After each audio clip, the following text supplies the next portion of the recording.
Hi guys, Brandon said here. Today I'm going to be doing a review on a pug hat. So let's get right to the review.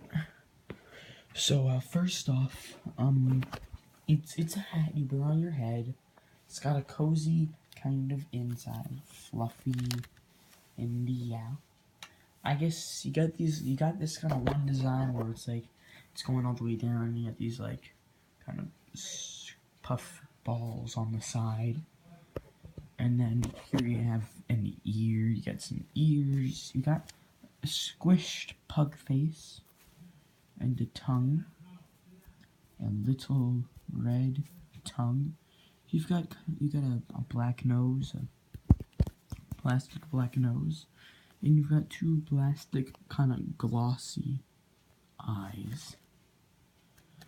And also here it says it's by Cozy Zone, that was brought to me by WoW. And it's short arm animal hat. It's $10. So yeah. Yeah. I hope you guys enjoyed this review. If you did, leave a like. If you didn't, don't leave a like. I'll see you guys in a new video. Goodbye.